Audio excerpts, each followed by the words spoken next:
Hi, it's Michelle Pearse, CEO of the Australian Christian Lobby, and it's my pleasure to introduce you to a new political segment where our state directors will join me to provide detailed updates on pressing issues that arise across the country. So today we have our esteemed State Director, Peter Abetz, joining us to shed light on the recent developments regarding abortion laws in Western Australia. So welcome, Peter. Peter was actually a former politician and Liberal Party member of the Western Australian Legislative Assembly from 2008 to 2017. He represented Southern River, and then he was elected as a councillor for the city of Gosnells in 2017 and was the deputy mayor of the city for 2 years. In 2018, Peter was appointed as the WA State Director, CL. The calibre and experience that Peter brings is highly regarded, and his service to Western Australia, really, it's to be admired. Peter, thank you for joining me today. Let's begin by summarising the current situation and the changes announced by the Minister last week regarding the abortion laws in WA. The abortion laws in Western Australia since 1998 has basically been that from 0 to 20 weeks, you can have an abortion at any time for any and no reason. If you wanted an abortion post 20 weeks, you needed to get your doctor to get the agreement of two doctors from a panel of 6, which the Minister for Health appoints, and those 2 doctors on the panel have to agree that a late-term abortion is justified. So it was up to 20 weeks, it was very easy to get an abortion. Post 20 weeks, you needed to go through that process. So that's a very sad situation. We'll come back to that perhaps a little bit later in our discussion, but that's the current state of play. And there was a move for some time, particularly on the left side of the Labor Party, for a move to so-called liberalise the abortion laws. That's already happened in other states, to basically have abortion to birth. And the government announced in November last year that they were having a review of the abortion law, and they invited submissions, just a 4-week window where you could provide a submission. ACL, we provided a very detailed referenced submission, and they also provided an online survey that the community could fill in. It was multiple choice type of thing, but it was very limited in what you could actually express. Basically, it was whether you agreed with the current law or what they were proposing. Now, what they were proposing is they're saying that has now been widely endorsed by that online survey. Basically, what the minister announced last Saturday was that they would expand the time when you can have an abortion for any or no reason from 20 weeks to 24 weeks. And after 24 weeks, if you want an abortion, all you need is for the doctor who is doing the abortion needs to get the concurrence of another medical practitioner to agree that the abortion is, if you like, medically justifiable. And that's basically the situation. Yeah, and it's just this push that we're seeing across the nation to allow abortion up until birth. And as you said, sadly, it's a lot of these beautiful Down syndrome babies that are being aborted at the late term stages. It really is a tragedy. And I mean, there is many differing opinions on the matter. Even those that might not be Christian still don't agree with abortion. But they're out there, they're saying there's widespread community support based on this survey. But what's your view on this survey? Well, we actually provided in our submission to the government that public opinion polls, we went back to 2016 up to 2022, from various states, various makeup of population, even different countries. It's very clear that 60% or more of people do not support abortion post 13 weeks.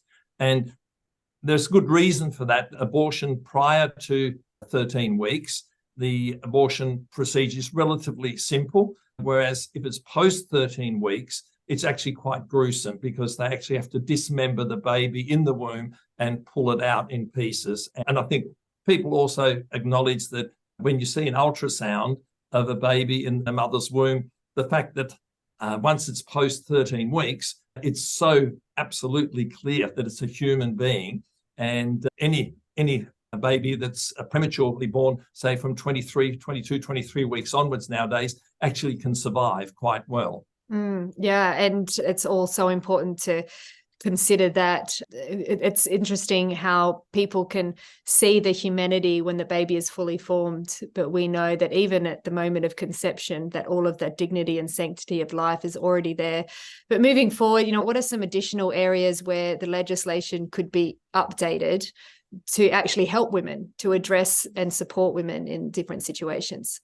Well, in our submission, a number of things, and there's a number of areas which really need to be updated. One of the things that we drew attention to was the need for a ban on gender selection abortions. People are probably aware that in China and Southeast Asia, there's over 100 million girls missing because people prefer to have a boy. And so there's that selective abortion taking place. And in some ethnic communities, that's visible in the birth statistics in Australia, that for some ethnic groups, it's 125 boys per 100 girls, which is skewed. Biologically, it's usually about 105 boys to 100 girls. So there is clearly something going on there. And we believe that you don't have to be a Christian to agree that that's inappropriate. One would like to think that every feminist would get on board with that as well. The other thing is that the scientific research is very clear that post 13 weeks, babies actually begin to experience pain. And so what we've advocated is, look, if you're going to allow abortion post 13 weeks, you must ensure that the abortionist also provides pain relief to the unborn child.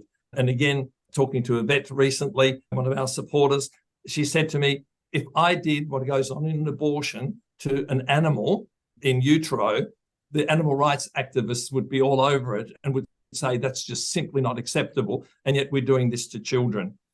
The other big issue we believe needs to be addressed in legislation is that any babies that are born from late-term abortions, because with late-term abortions, usually the baby's actually delivered whole, that if the baby is alive when it comes out, that even though the baby is not wanted in inverted commas, that it must be given the same medical treatment as any wanted baby that is born at that stage of gestation. So we believe that's critically important, because a baby born alive should never be just simply pushed aside and left to eventually die. And sometimes it takes up to 18 hours for a baby to die, which is very distressing for the nursing staff. And it's simply inhumane, to say the very least. The other issue that we think really needs to be addressed is that women need to be provided with not only information about abortion, but also access to agencies which are there in the not-for-profit sector who are willing to help women financially and emotionally to enable them to keep their child so that they can carry the pregnancy through to full term, either for deciding to keep the baby themselves or to make it available for adoption to a couple who would love to have a child. And the other thing that we are advocating strongly for is, as I mentioned before, the 72 babies last year who were aborted because of suspected Down syndrome. This is just outright discrimination against an unborn child simply because it has a minor disability. And we've got a petition going on the parliamentary website here in Western Australia, and would certainly encourage people to sign that, because we really believe that's an issue that needs to be addressed. And one final thing we believe needs to be addressed is that the conscientious objection provision that's in the current legislation should be carried over into the new legislation. The minister has indicated in the media release that that won't be the case. It's simply not right that a doctor or any medical staff who have a conscientious objection to abortion, that they should be forced to refer a woman to another medical practitioner who will do an abortion, because that way the doctor who has a conscientious objection is actually, in a sense, facilitating something that he believes or she believes is morally unacceptable. And in this day and age of the internet, I just Googled abortion Perth, and instantly up comes Marie Stopes clinics and what have you. And or you can, the phone number's there, you ring up and you can get an appointment for an abortion, because under the new system that they're proposing, you don't even need two doctors agreeing to the abortion. the doctor doing the abortion is all that you need. You need one doctor who's willing to do it, and away it goes. So I think this is really quite inappropriate. So that's quite a few things that we'd like to see added into the legislation. Yeah, I mean, with a terrible legislation that's seeking to expand abortions, I'm sure that the team there, you, Peter, and the team on the ground, and your advice to Perth will be, well, to Western Australia, that you can actually put more hindrances within the legislation by way of amendments to actually make it more difficult to get abortion. But it won't be easy. But I'm sure there'll be people all around that really want to support your efforts and get on board with trying to see that this legislation is amended so that there'll be ultimately less babies that are killed in utero. So what are ways that people can get involved in this campaign? Well, number one is get onto the parliamentary website and sign the petition about the Down syndrome issue for late-term abortions. And the other is to stay tuned. We're going to send out some emails with some dot points for people to write to their members of parliament so that they can provide, or to urge the member of parliament to support any amendments that would provide those things that we've mentioned, like the ban on gender selection abortion, pain relief for the baby post 13 weeks, the provision of information where women can get help who would like to keep their babies. Because actually it's very interesting that various surveys have shown that around about 60% to 65% of women in the English-speaking world actually who have abortions actually felt coerced or pressured to have an abortion because of family pressures, like the husband or boyfriend, or for an unmarried girl, the parents putting pressure on them to have an abortion, when in actual fact they weren't so sure they actually wanted that.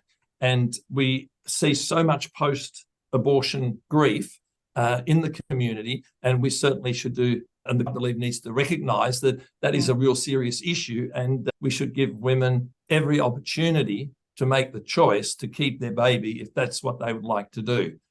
That's right, because abortion grief really is under-recognised in Australia and across the world, but it really is a real issue. But as you said, regarding the late-term abortions, the majority of them, the vast majority, were babies with Down syndrome. So signing that petition about the babies with Down syndrome to ban discrimination according to their disability is really the strategy here to wind back late-term abortion. If we can make sure that children are protected that have Down syndrome or have disabilities where that's still, they're able to live, then we should do that. So I encourage everybody listening to please sign this petition. Watch out for Peter's updates. He's going to continue to really lobby hard on this, and he needs the support of you and your church community to rally behind his efforts. I know they're trying to rush it through quite quick, so we need people to be active quick. Speak to your pastor, tell your church that this is happening, so we can see this actually turn around to restrict abortions instead of expanding it to later term babies.